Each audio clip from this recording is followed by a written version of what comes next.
오늘 그 할 리뷰 최고 레전드 편인 것 같아요. 여러분도 너무 잘 알고 있는 사건이고 이게 어쩌면은 그다지 새롭지 않기 때문에 관심이 없을 수도 있는데 저한테는 꽤 의미가 있는 편이었던 것 같아요.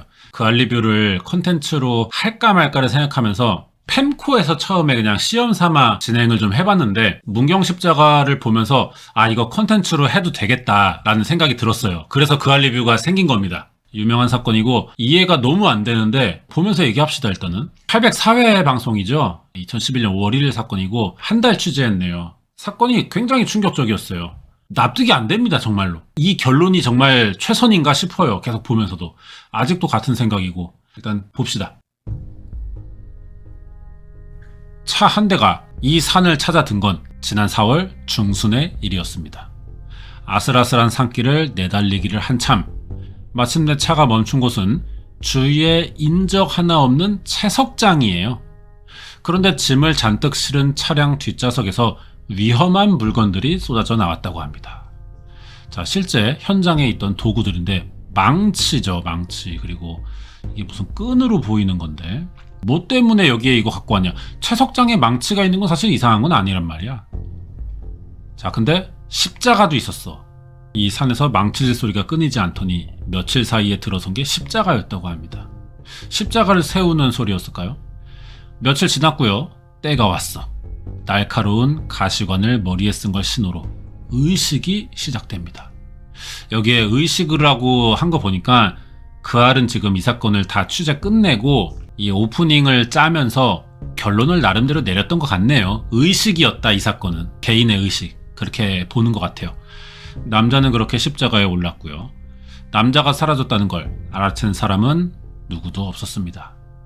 그로부터 사흘 후 험한 산길을 뚫고 이곳에 온 사람들의 눈에 들어온 낯선 자동차 한 대.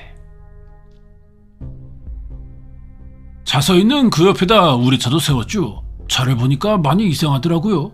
근데 쳐다보니까 무슨 하얀 나무를 이렇게 깎아주고 세워놨더라고요. 버려진 채석장에서 일행이 목격한 건 나무를 깎아 세운 3개의 십자가, 그리고 자, 이분이 최초 발견자인 근처에서 양봉업 하시는 분인데 가까이 가니까 뭐예요? 이게 뭐가 마네킹 같은 게 뭐가 있잖아요. 사람인지 뭔지. 주변에 누가 공격해오는 사람이 있나 없나 살폈어요. 그 상황에서. 왜냐면 그 밑에 차도 서 있고 텐트도 쳐 있기 때문에 굉장히 무서웠습니다. 전국을 경악하게 만든 문경 십자가 사건은 이렇게 세상의 모습을 드러냈죠. 공교롭게도 이게 예수가 부활했다고 성경에 기록된 그날의 일입니다. 굵은 대못이 박힌 양손과 발, 머리에 씌워진 가시관, 옆구리에 칼자국, 예수가 죽음을 맞이한 골고다 언덕을 빼다 박은 형세까지. 그의 죽음은 영락없이 십자가에 못 박힌 예수의 모습 그대로였지만 남자는 부활하지 못했어요. 그러니까 이 사건을 지금 그 알은 결론을 내린 거야. 이 사건 수사도 이렇게 결론이 나 있긴 하지만 그 알도 뭐 그게 맞다라고 판단한 것 같아요. 죽은 사람이 스스로 예수의 죽음을 그대로 재현해낸 거야. 누구 도움도 없이. 근데 도저히 불가능해 보입니다.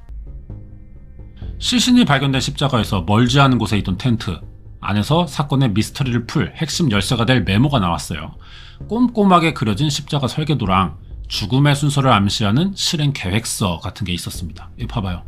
불 켜고 팔, 무릎 묶고 허리 묶고 가슴 묶고 뚫기, 손이랑 발을 뚫는다는 건가 봐. 드릴로 뚫어요.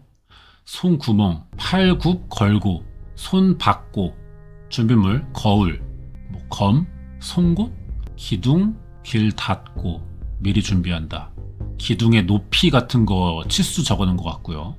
손거리 미리 준비한다. 왕팻말 달고 기둥을 세운다. 자기가 설계를 다 했어요. 사망한 김 씨는 실제로 이 실행 계획서에 적힌 내용과 상당히 비슷한 모습으로 발견됐어요. 십자가 밑에서는 자신의 몸에 때릴 때 사용했던 채찍이 나왔고 시신의 허리와 목, 가슴은 끈으로 단단히 묶여 있었습니다. 못이 박힌 양쪽 팔은 압박붕대로 고정되어 있었고요. 몸무게가 70이나 나가는 남자인데 사망 후에도 쓰러지지 않고 십자가를 지탱할 수 있던 건 이 때문이었다. 경찰은 이 실행 계획서를 단독 자살의 유력한 근거로 제시하고 있어요. 자, 수사 과정입니다. 시뮬레이션 재현은 그 변사자가 작성한 순서에 의해서 거기에 여러 가지 도구들이 다 있었잖아요. 그 순서에 의해서 다 해봤다 이거죠. 하니까 이 혼자서도 가능하더라 이겁니다. 경찰에서 직접 재현해본 결과 혼자서도 충분히 가능한 일이었다고 합니다. 근데요, 전문가들의 견해가 조금 다르대요. 어떤 전문가냐? 자, 의과대학 교수님인데 드릴을 이용해 구멍을 뚫고 나면 대개는 주위에 있는 조직들이 손상되기 때문에 그런 손상된 조직에 의해 특히 힘줄인 경우에는 손가락을 쓸 수 없는 상태가 되고요. 과연 그 손을 이용해서 반대쪽 손에 그 드릴로 어떤 행위를 할 수 있을까에 대해서는 저희가 회의적입니다. 그러니까 뭐 한 번은 뚫을 수 있다 쳐. 반대 손을 어떻게 뚫을 거냐는 거야. 여기부터가 말이 안 되죠. 구멍 뚫린 한쪽 손으로 반대 손의 구멍을 뚫을 수 있을까? 칼에 찔린 부위에서 다량의 출혈이 일어나는 동안 양손의 못을 박는 정교한 작업이 가능할까? 무엇보다 이 엄청난 고통을 어떻게 견뎌냈을까? 현장에 있던 물건 중에서 작은 약병이 발견됐어요. 이겁니다. 구심제라는 약이었대. 중추신경 자극해서 호흡 기능 왕성하게 하고 혈액순환 좋게 해서 빠른 강심 효과 나타낸다. 자, 이게 뭐냐? 신경구심제라고요. 신경안정제의 그런 약이고 그 증상을 일시적으로 많이 복용하면 환각작용도 있을 수 있다. 그런 의견이 있습니다. 한꺼번에 많이 먹으면 일시적인 환각, 마비를 경험할 수 있다고 알려진 심장약의 일종이래요. 그는 약물에 취한 상태로 십자가에 올랐던 게 아닐까. 근데 부검결과 위는 또 깨끗해. 안 먹었어. 십자가에 못 박힌 채 죽음에 이르기까지 모든 고통을 고스란히 느낄 수밖에 없었다는 겁니다. 이게 가능하냐는 거야. 자, 질문해봅니다. 통증에 대해서는 그게 가능한 건가요? 종교적인 신념이라든지 개인의 신념 위에 그런 고통을 충분히 참았을 걸로 저희들은 그렇게 판단하고 있습니다. 이 끔찍한 죽음의 과정을 종교적 신념 하나로 견뎠다는 게 경찰의 입장이에요. 그래서 죽은 사람이 누구냐? 사망 당시 58살 택시기사 김씨라는 사람이야. 아들 하나 딸 하나를 둔 평범한 가장. 직장 동료들 말을 들어보면 밝고 성실하고 손재주 좋고 뭐 동료들 차 수리도 해줬고 평소에 종교 얘기를 꺼내본 적도 없대요. 교회도 다니지 않고. 근데 왜 십자가에서 죽음을 자처했냐? 이걸 믿을 수 있겠냐는 겁니다. 수소문 끝에 가깝게 지냈다는 동료 택시기사 만났습니다. 자, 이 사람 말을 들어보면은 대담한 성격이 아니에요. 아닙니다. 혼자 좀 여리고 온순한 사람이에요. 그 양반이 전에 한번 다른 사람하고 대화를 함께 하고 있었는데 다른 사람이 연코를 딱 달고 온 거예요. 그걸 달면 아주 편합니다. 많이 달았는데 그걸 달면 강도나 타면 어떻게 하려고 그걸 달았냐, 그런 얘기를 한 적이 있어요. 그가 기억하는 김 씨는 범죄 대상이 될까 두렵다며 콜택시 운영도 마다할 정도로 겁이 많았대. 그런 김 씨가 고통스러운 방법으로 자살했다는 사실을 믿을 수가 없습니다. 이상한 점이 더 있는데요. 4월 한 중순쯤 됐을 겁니다. 사장님, 나 차 팔았습니다. 이렇게 말씀하시더라고요. 아니, 뭐 하시려고 차를 팔았습니까? 그러니까 새로운 사업을 하겠다 하더라고요. 그리고 문경 가서 사고가 났다는 거예요. 새 사업을 준비하고 있다던 김 씨의 목소리가 밝았어. 자살 계획을 눈치챌 수 있는 암시도 나온 적이 없고, 종교를 저는 믿었다고 생각을 안 하는 게 종교를 믿으면 같이 가보자 뭐 이런 말이 있어야 되는데 전혀 그런 게 없었어요. 그런 김 씨에 관해 보여주고 싶은 게 또 하나 있다는데요. 사망한 김 씨가 택시 영업 중에 들으라며 직접 녹음해서 준 음악들이에요. 그 사람이 주로 나훈아, 그리고 김용림, 그 다음에 가요 무대 뭐 이런 거 입력시키고 불교 음악도 좀 들어있었어요. 김 씨가 평소에 즐겨 듣던 거는 심지어 불교 음악이야. 기독교랑 관련이 없는 사람이야, 이 사람이. 하지만 경찰 수사 과정에서도 김 씨가 특정 종교 생활을 했다는 흔적은 끝내 나오지 않았습니다. 숨진 김 씨의 모습을 직접 본 사람들은 무엇보다 범행의 치밀함에 혀를 내둘렀다는데, 자, 이분이 장의사입니다. 시신 보는 게 직업인 사람이죠. 저도 이 생활을 13년 했는데 별의별 사건 다 봤거든요. 이거 처음 봐요, 이런 거. 못은 휘었어. 발은 그냥 이런 못이 한 이만해. 이게 대못이에요 이게. 손에 들어간 건 무슨 화살촉처럼 이렇게 생겼어요. 다른 모양의 대못이 사용됐다네. 자, 이렇습니다. 이걸로 지 팔을 뚫었다는 거야. 이게 가능하냐고. 이런 못은 또 직접 사전에 만든 것 같죠. 각도가 너무 일정해요. 현장에서 나온 도구들을 보면 가공이 이뤄진 것으로 보인다. 실제 현장 도구인데 능숙한 솜씨로 보인다. 양손에 못을 박은 위치, 그리고 양발에 난 구멍도 자로 잰 듯이 정확했고요. 숨진 김씨가 키가 167, 몸무게 70, 살짝 배가 나온 체형이라고. 자, 실험을 안 해볼 수가 없죠. 그랬더니 도저히 안 된대요.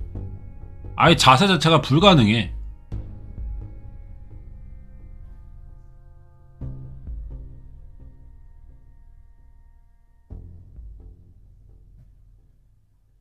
발만 겨우 걸치고 설 만큼 비좁은 발판에서 누구 도움도 없이 이렇게 정교하게 못 박는 게 가능하냐?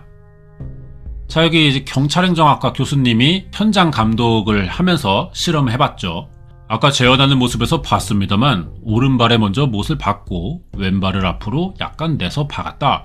그러는데 현실적으로 오른발에 못을 박기조차도 힘들어하는 모습이었고 그 자세에서는 못을 박을 만한 완력이 힘이 주어지지도 않아요. 자, 이런 상황을 연출해냈어. 이 높이에 올라선 채 혼자서 정확히 두 발의 같은 위치에 못을 박는다는 건 쉽지 않습니다.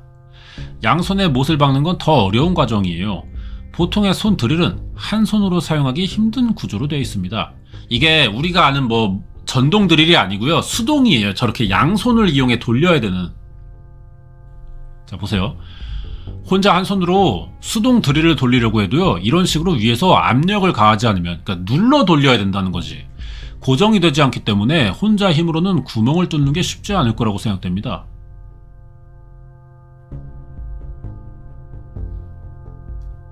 상처난 한쪽 손만을 이용해서 이런 손 드릴로 반대쪽 손에 구멍을 뚫는 건 불가능해 보입니다. 사건을 맡은 국립과학수사연구원 대정중부분원은 십자가 죽음의 진실을 밝히기 위해 국가수 인력을 총동원해서 집중 수사해봤어요. 그리고 마침내 국가수가 밝혀낸 십자가 죽음의 비밀이 공개됐습니다. 이 망치는 뭐 못 박을 때 썼을 수 있고요. 십자가 세우거나. 이 칼은 옆구리 찔렀던 것 같아요. 면류관 있고. 현장에서 발견된 이 증거물들은 사건의 실체를 증언해줄 중요한 도구가 된대. 자, 무슨 말을 하나 봅시다. 어떻게 퍼즐을 맞췄나? 여기 십자가는 현장에 있던 것들인가요? 네, 현장에 있던 걸 그대로 가지고 와서 발판 같은 데를 다시 고정하고 끈도 끊었기 때문에 새로 매달고 원래 그대로 있던 상황 복원해 놓은 겁니다. 자, 이건 실제로 김씨가 묶여있던 십자가예요. 그대로 가져와서 실험해 본 거야. 똑같이 만든 게 아니고. 자세히 들여다보니까 십자가 곳곳에 작은 글씨로 뭔가 적혀 있어요. 봐봐요. 무릎, 허리, 붕대. 45는 아마 계측한 높이 같고요. 위치를 아마 몸의 위치인 것 같아요. 무릎, 허리, 붕대라고도 붕대가 감긴 위치에 쓰여 있고요. 죽은 김씨의 체형까지 고려해서 십자가에 매달릴 위치가 치밀하게 계산된 흔적처럼 보인다는 거지. 십자가 죽음이 결코 우발적이거나 하루 이틀 사이에 계획된 일이 아니라는 걸 뜻합니다. 그런데 자살이라고 하기엔 시신의 상처가 조금 다르대요. 자, 이 상처가 뭐냐면은 뭐 여기가 까진 게 아니고요. 관통이에요. 관통. 뚫려버렸어. 근데 이걸 자기 손으로 한다고? 아니, 한쪽 손은 가능하겠지. 이렇게 두드리면. 근데 이미 관통된 손으로 또 망치를 잡고 다른 반대쪽에다 한다고? 이걸 어떻게 혼자 할 수 있냐는 거야. 같은 말을 할 수밖에 없어요, 이 사건이. 자, 뭐라고 하나 봅시다. 통상 자살하시려는 분들이 실패했을 때 나오는 손상들을 저희가 미수 손상이라고 하는데 지금 이번 같은 경우에서는 그런 손상이 관찰되지 않았어요. 주저흔이 아니라는 거지. 너무 깨끗하게 뚫리고 상처가 났다. 주저흔이 왜 생기냐면은 만약 예를 들어서 그을 생각이었어요, 여기를. 근데 긋다 보면 아파. 그래서 멈칫하는 겁니다. 그걸 주저흔이라고 해요. 그래서 칼의 진행 방향이 달라져요, 미세하게. 예를 들어서 지금 내가 팔을 그었다고 치면은 생각으로는 어깨부터 팔꿈치, 손목까지 이렇게 긋는다 쳐. 근데 주저흔 때문에 멈칫하면은 어떻게 나냐면은 하긴 했다 치더라도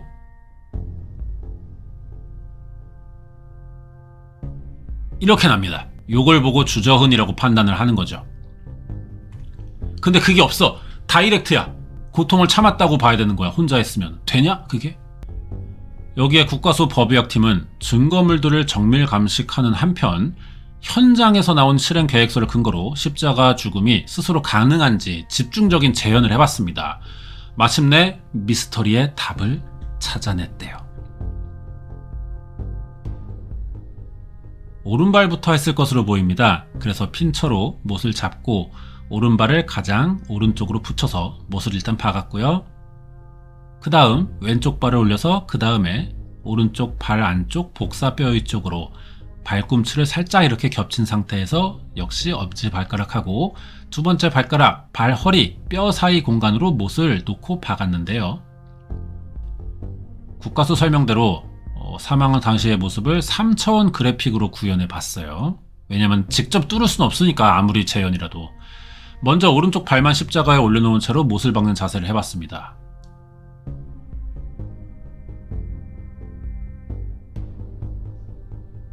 하고 다음으로 십자가 위에 올라서서 쪼그려 앉듯이 몸을 굽히자 왼발에 못을 박는 행동도 가능해진다는 거야. 자, 뭐 가능할 수 있다고 쳐! 이 고통을 어떻게 견디냐는 거야, 내 말은.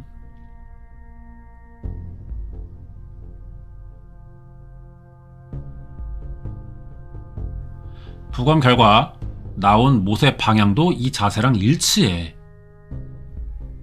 상처나 이 못의 각도가. 양발이 고정된 상태에서 허리에 끈을 묶고 목과 가슴을 차례로 묶으면 양손만 제외하고는 십자가의 몸 전체가 단단히 묶이는 형태가 됩니다.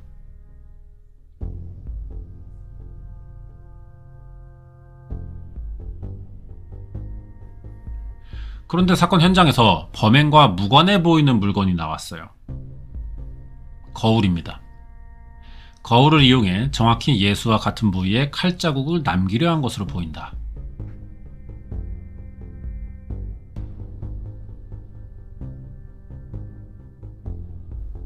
그렇다면 공방의 핵심이었던 손의 경우는 어떠냐? 가장 이 사건을 이상하게 바라보시는 게 손을 어떻게 자기가 못으로 박을 수 있냐 그 부분이잖아요. 그런데 이분은 사실 손을 박은 못의 형태나 상황을 보면 미리 못을 박아놓고 손에 구멍을 뚫고 끼웠다 그렇게 판단하고 있다. 이러면 조금 말이 될 수도 있겠죠. 그나마 조금은 가능성이 생기는 겁니다. 이렇게 하는 거라면. 현장에서 발견된 드릴은 양손을 모두 사용해야 하는 일반적인 손 드릴이 아닌 한 손 드릴이었다.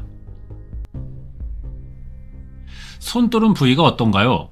손을 뚫은 부위는 손 같은 경우는 두 번째 뼈와 뼈 사이를 통과해서 들어갔거든요. 양쪽 손은 위치가 똑같았고요. 손에 난 상처의 위치도 정확히 뼈와 조직을 피해갔어요. 반대쪽 손을 뚫는 이 손의 움직임에 거의 손상이 없었다는 겁니다. 양손 모두 못에 박힌 듯한 자세의 비밀은 못에 있었대요.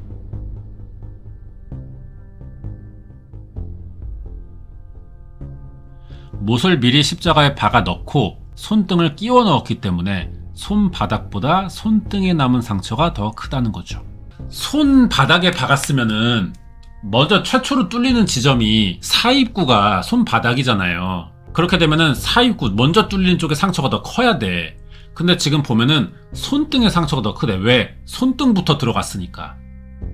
그걸로 보는 거구나. 크기, 상처 크기 재는 거죠. 이렇게 구멍 뚫린 양손을 압박 붕대에 걸고 못에 끼워 넣자 십자가에 못 박힌 모습이 재현된 겁니다.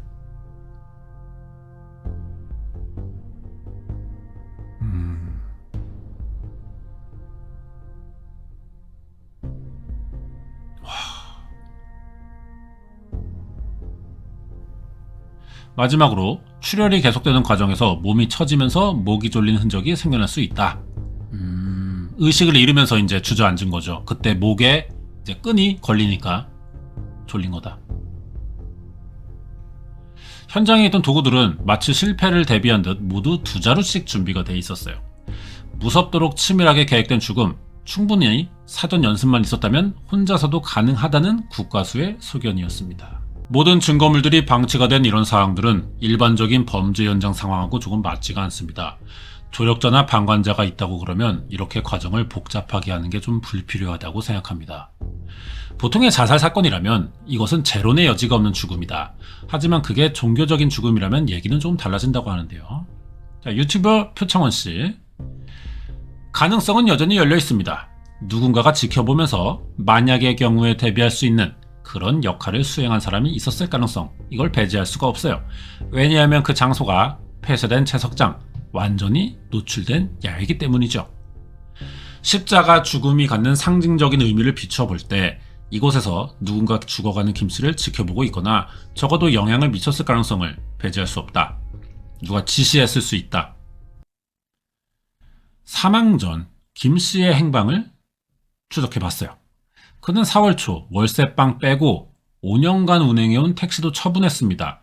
휴대전화까지 해지한 걸 보면 죽음을 준비한 건 틀림없어 보여요. 문경의 한 우체국에 나타난 이 모습이 살아있는 김씨의 마지막이었대요. 자, 봅시다.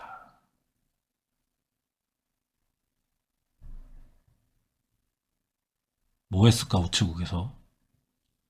혼자 왔어요. 그리고 다른 장소에서 찍힌 6군데의 CCTV에도 마찬가지다. 그런데 이 기간 김씨의 행적에 대한 묘한 증언이 나왔는데 김씨가 죽기 전 차를 팔았던 직원의 증언이에요. 매장을 나서면서 누군가랑 통화하는 소리를 들었대. 자, 그분입니다, 이 사람이. 이제 차를 잘 인도받았습니다 이러고 갈 때 전화를 하시더니만 어느 분인지는 모르겠는데 야, 다 됐다 가자 이런 말씀을 들었어요. 아, 혼자 가신 게 아니네요, 그러면. 네, 2분이 갔을 거예요. 이 사람이 누구냐는 거지. 김씨가 차를 계약하고 나오는 동안 누군가 근처에서 기다리고 있었다는 건데 이상한 점이 또 있습니다. 그거는 2부에서 봐야겠죠. 이게 진짜 이건 종결된 사건이에요. 스스로 만들어낸 이제 사망으로. 근데 이제 우리가 이거를 그렇다고는 하지만 너무 믿기가 힘든 게 이 고통을 극복해 가면서까지 이렇게 복잡한 방식이 가능하겠냐는 거야. 주저은 하나 없이. 그리고 왜 이래야 되는지도 모르겠어요. 그런 의문들이 있는 거죠. 그 의문이 너무 커. 그래서 사건이 종결됐는데도 계속 말이 나오는 겁니다. 자, 2부에서는 그 차 팔 때 같이 있던 사람이 나오나 한번 좀 봐야 될 것 같아요. 그분이 상담했던 4월 3일에 산악회 회장님 얘기를 몇 번 하시더라고요. 산악회 회장님이요? 네, 산악회 회장님도 같이 탈 거고 그가 산악회 회장과 이 차를 탈 거라는 얘기를 여러 번 강조했었대요. 그런데 사망한 김씨는 어떤 산악 모임에도 들어간 곳이 없습니다. 그가 산악회라고 부르는 모임의 정체가 뭘까? 동행했다는 사람은 또 누구고 죽음을 맞이하던 순간 채석장에는 혼자였냐 정말. 이게 뭘까요? 주의 성령이 내게 임하셨으니 이는 가난한 자에게 복음을 전하게 하시려고 내게 기름을 부으시고 나를 보내사 포로된 자에게 자유를 눈먼 자에게 다시 보게 함을 전파하며 눌린 자를 자유롭게 하고 주의 은혜를 해를 전파하게 하려 하심이라. 누가복음 4장 18절과 19절 내용이라네. 이게 사건 현장 텐트 안에서 나왔대요. 컴퓨터로 작성이 되어 있어서 이걸 김씨가 만들었는지 확인할 방법은 없습니다. 하지만 성경에서 일부러 이 구절만 발췌해서 현장에 남긴 걸 보면 이걸 작성한 사람은 어떤 메시지를 남기려고 했던 것처럼 보인대요. 자, 그래서 이제 목사님들이 나올 수밖에 없어요. 이 사건을 종교적으로 해석을 해야 그나마 납득이 될 수 있어. 구약에 대해 예견된 내용을 가지고 예수님이 자기에 대한 예언을 지금 말씀하신 거예요.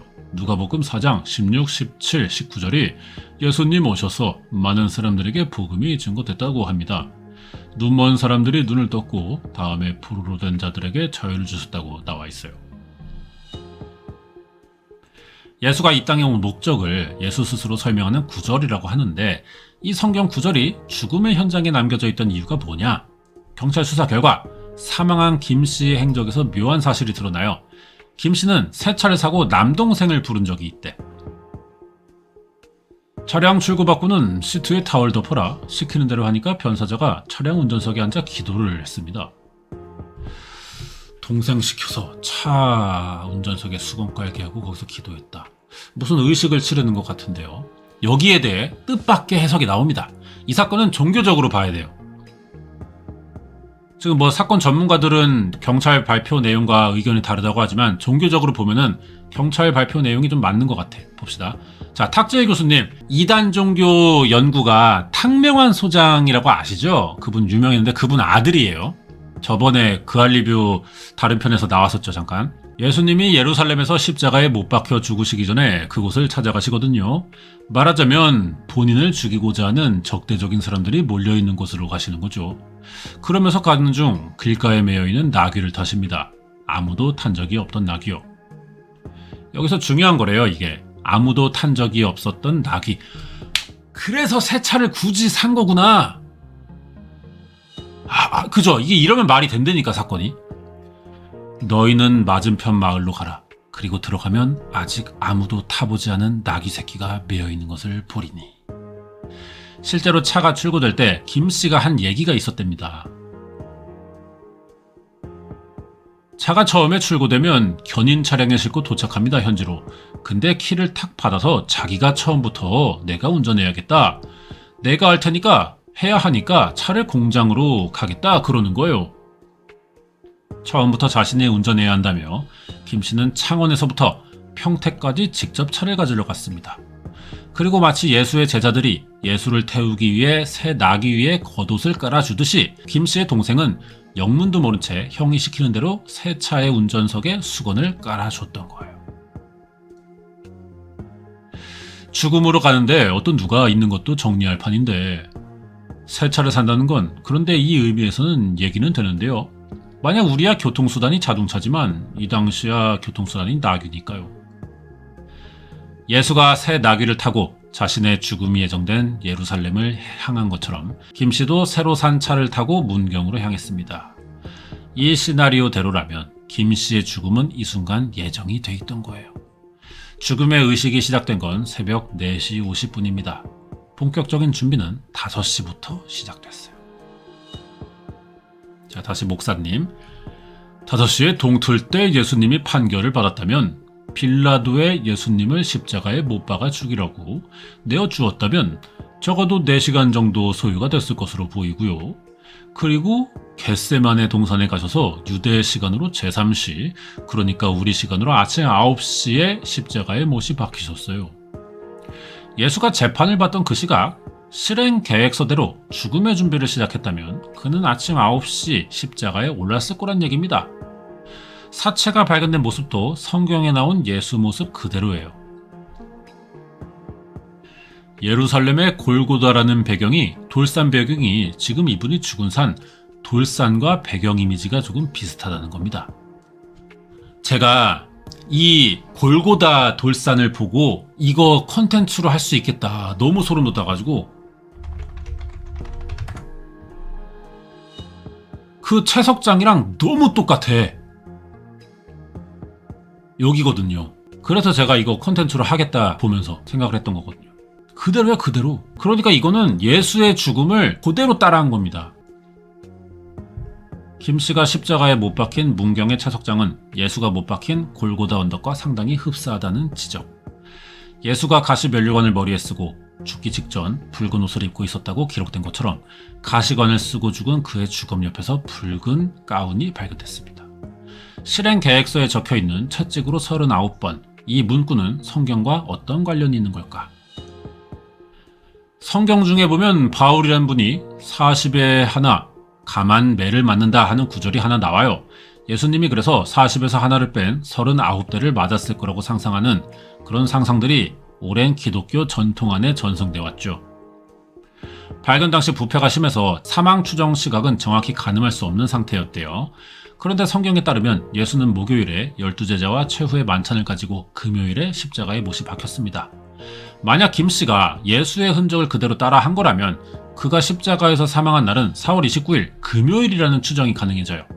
그로부터 사흘 만인 5월 1일, 평소라면 아무도 찾지 않은 채석장에 사람들이 찾아온 그날은 예수의 무덤을 찾아온 사람들이 그의 부활을 목격했다고 기록된 바로 그날입니다. 예수가 부활한 날에 맞춰 기막힌 우연으로 찾아온 3명의 목격자. 그들은 왜 이곳까지 오게 된 거냐? 이것도 희한하죠. 이 사람들은 지금 그 죽은 김씨랑 뭔가 약속이 된 사이가 아니에요. 모르는 사이야. 자, 어떻게 발견한 거냐 물어봅니다. 됐다. 벌자리는 됐다. 됐으니까 이제 내려가자. 내가 이랬다고요. 아저씨, 이왕 올라왔으니 저 위에 올려다보면 경치가 좋다고 뭐 그러더라고요. 경치가 좋다던 동네 양봉업자에게 이끌려 올라간 곳에서 발견한 게 김씨의 시신이었대요. 근데 양봉업자 주씨의 태도가 뜻밖입니다. 우리 아들은 떨어져 있고 주씨가 거기로 들어가더라고요. 거기 가더니 뭘 이렇게 카메라를 가지고 사진 찍더라고. 채석장 아랫마을 사는 양봉업자가 알고 보니까 전직 목사야. 그리고 인터넷에서 종교 카페를 운영하던 사람이었어요. 현장에서 찍은 9장의 사체 사진 중 일부를 자기 홈페이지에 또 공개도 했어요. 이게 논란이 됐었고, 게다가 2008년 가을 죽은 김씨는 그를 직접 찾아온 적도 있었다고 합니다. 관계가 있어 보이죠, 양봉업자. 최초 발견자기도 해요, 또. 자, 만났습니다. 신앙 상담한다고 내 사이트 보고 방문했어요. 자기하고 아마 뭔가 생각이 같다고 해서 그걸 자꾸 이제 나누기 위해 얘기를 하는데 내가 예수해야 하는가 그리스도가 돼야 하나 이래요. 그러면은 5월 1일 날 발견된 건 우연이라고 보기 좀 힘들어지죠. 정확히 실현해내야 하니까. 내 사이트를 보시면 안다니까. 내가 일절 관리를 안 해요. 저녁에 잠깐 누가 등록했나? 댓글 달았나 하는 거 왜 열어보고는 꺼버려요. 평소 홈페이지 관리 안 해서 죽은 김씨가 자기 홈페이지 회원이었다는 걸 몰랐대요. 하지만 3개월에 한번 회원 정리를 해온 내역으로 봐서 김씨가 최근까지 회원으로 있었다는 건 그가 지속적으로 카페에 접속을 해왔다는 건데, 창원 사는 김씨가 굳이 문경을 찾아든 이유에 대해서도 의혹이 제기되고 있습니다. 채석장 주변은 산세가 험하고 한때 출입 통제가 됐던 곳이라 외지인이 알 리가 없다는 거예요. 이게 양봉업자가 알려준 거 아니냐. 논리적인 연결선상에서 본다면 문경이란 장소는 어색하죠. 이상합니다. 자살한 사람에게 익숙한 장소도 아니고 연고가 있는 장소도 아니고 잘하는 장소도 아니고, 그렇다면 누군가 제3자가 그런 연결과 매개를 해줬을 때 자연스럽게 찾아질 수 있는 그런 장소가 아닐까 생각이 듭니다. 주씨의 집을 다시 찾아가 봤지만 보이는 건 반겨주는 건 개밥 그릇에 한가득 쌓여있는 사료였습니다. 뭐 이런 설명을 해. 연락을 취해봤지만 그는 받지 않았어요. 2008년 가을, 이곳에서 김씨는 어떤 내용의 신앙 상담을 하고 간 걸까? 때맞춰 부활절을 맞이해 찾아든 손님들까지 빈틈없이 예수의 죽음을 재현한 이 십자가 사건에는 성경과 다른 내용 몇 가지가 있습니다.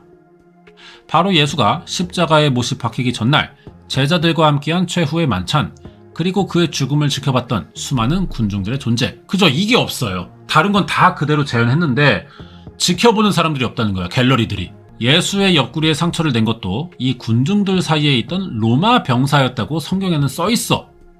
그토록 철저하게 예수의 죽음을 모방하려 했던 그의 의도가 완성되기 위해서는 이 사람들이 필요한데 현장을 보면 혼자 한 것 같기도 하단 말이죠. 자, 여기에 대해 목사님 말 들어봅니다.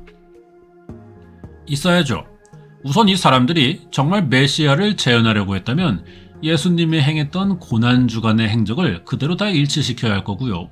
그렇다면 거기에는 다른 사람들이 많이 있어야겠죠.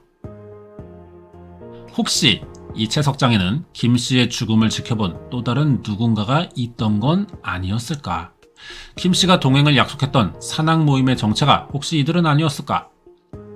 하지만 만일 이곳에 또 다른 누가 있었다 하더라도 그 흔적은 깨끗이 사라져버렸습니다. 때마침 내린 2차례의 큰 비가 현장에 김씨의 혈흔 하나 남기지 않고 모조리 지워진 거예요. 사망한 김씨는 상처가 깊은 사람이었습니다.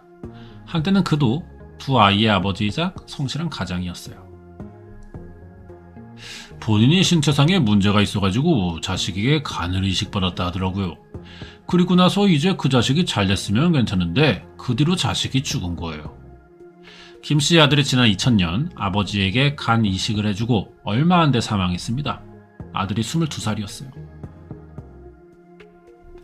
김 씨가 아들 죽음으로 큰 충격을 받았고 초등학교 동창 말을 들어보면은 괴롭다고 집에 갈 처지도 아닌데 자식이 그런 일로 해가지고 갔는데 더 힘들다 그러더라고요. 그래서 내가 또 얘기를 했거든요. 네 마누라보다 더 좋은 친구가 나이 들면서 어딨냐 그러니까 나중에는 내가 찾아가도 지금은 못 간다고 그러더라고요. 그때부터 줄곧 혼자였고 의지할 곳이 좀 필요했을지도 모르죠. 그래서 김 씨의 친누나를 한번 만나봤습니다. 친누나는 김 씨가 사망했다는 사실도 모르고 있었대요. 연락을 끊은 지가 오래됐었나 봐. 그리고 형제들과 사이가 멀어진 건 김 씨의 종교 문제 때문이래.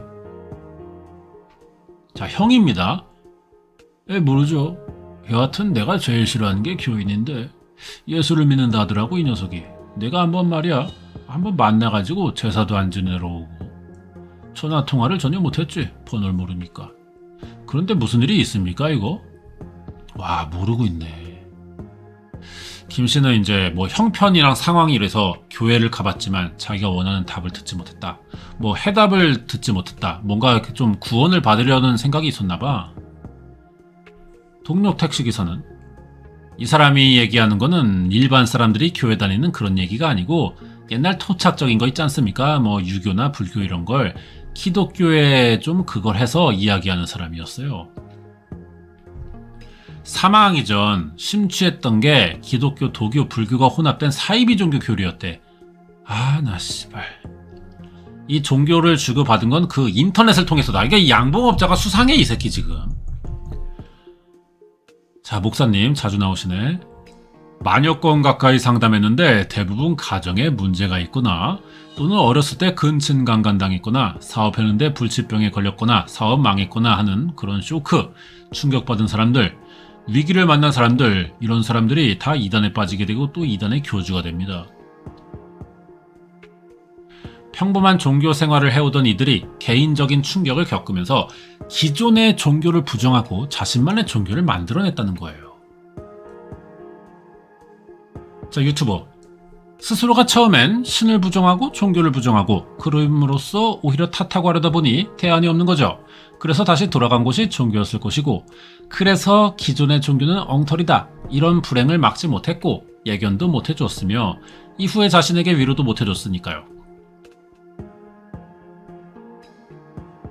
하지만 그런 종류의 믿음은 결코 사람을 극단적인 상황으로 내모는 사이비 종교의 또 다른 얼굴일 뿐입니다. 그들 스스로 빚어낸 신이 가져다 준 건 구원이 아니라 끔찍한 비극이에요.